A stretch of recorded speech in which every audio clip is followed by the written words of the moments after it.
हाय दोस्तों, कैसे हैं आप सब लोग। उम्मीद है खैरियत से होंगे, खूब मज़े में होंगे और अच्छे अच्छे कामों में बिजी होंगे। आज आपसे बात करेंगे इन ब्यूटीफुल फ्लावरिंग प्लांट की। तो दोस्तों, डॉग फ्लावर्स इसका नेम है। बहुत सारे रंगों में आता है, बहुत ही इजी टू ग्रो प्लांट है। ये देखिए,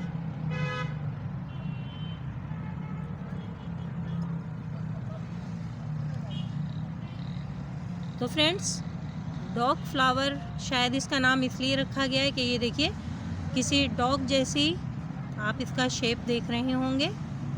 और अगर हम आपको दिखाएं कि इस तरह से हम इसको दिखाएं तो आपको यहाँ पे इसका जहाँ से पॉलिनेशन का प्रोसेस होता है वो जगह इसकी छुपी हुई है। और बच्चे तो इसको बहुत ही इंजॉय करते हैं। इस तरह जैसे कोई डॉग आवाज़ें निकालता है भो भो करके, इस तरह से ये देखिए कितना ब्यूटीफुल प्लांट है और बिल्कुल डॉग जैसी इसकी शेप होता है। तो दोस्तों, बहुत सारे कलर्स में आता है डॉग फ्लावर। बहुत हार्डी प्लांट है। लोकल लैंग्वेज में इसको डॉग फ्लावर कहते हैं और इसका और भी एक साइंटिफिक नेम है एंथीराइनम।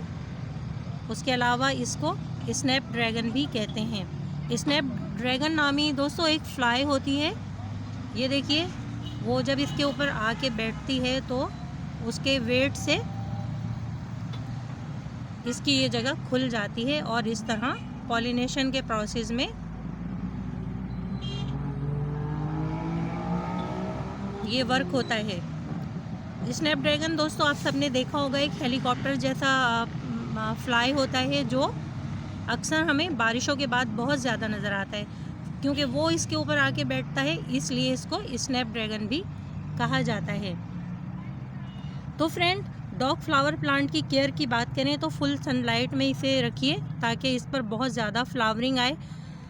पॉट में जब भी पानी डालिए आप देखें कि पॉट में सरफेस की मिट्टी ड्राई हो चुकी है। प्लांट में हर वक्त पानी खड़ा रहने से इसकी जड़ें गल जाएंगी और इसकी लीफ येलो होना शुरू हो जाएंगी। फ्रेंड्स, इसको सीड और कटिंग दोनों से ही ग्रो किया जा सकता है। फ्लावर सूखने के बाद इसमें सीड पॉट बनने लगता है। एक सीड पॉट में फ्रेंड्स दर्जनों के हिसाब से ब्लैक कलर के बहुत बारीक सीड्स आते हैं जिन्हें आप कलेक्ट करके अप्रैल मंथ में नेक्स्ट सीज़न के लिए रख सकते हैं और नेक्स्ट ईयर आप बहुत सारे प्लांट अपने घर में ही लगा सकते हैं।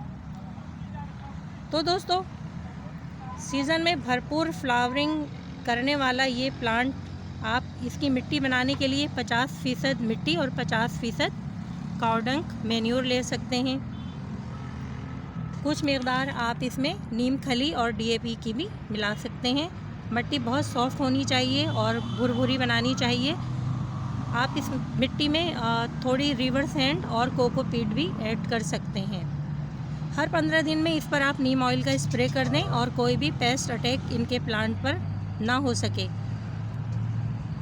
तो फ्रेंड्स, जितने भी विंटर फ्लावरिंग प्लांट्स हैं, जब उनकी मिट्टी तैयार की जाती है तो खाद तो उनको बहुत अच्छी शुरू में ही दे दी जाती है, लेकिन जब ये बहुत ज़्यादा फ्लावरिंग करने लगें तब इनको लिक्विड फर्टिलाइज़र की ज़रूरत होती है। आप हर 15 दिन में इन फ्लावरिंग प्लांट को लिक्विड फर्टिलाइज़र दीजिए ताकि इसमें ज़्यादा से ज़्यादा बर्ड्स आ सकें और फ्लावर्स खुल सकें। नीचे से दोस्तों ये देखिए, इसकी स्टिक में फ्लावर आना शुरू होते हैं, फिर ये स्टिक ऊपर तक बढ़ती चली जाती है। नीचे के फ्लावर सूखते जाते हैं और ऊपर ये देखिए, ये न्यूनी ग्रोथ ये बर्ड्स आती जाती हैं।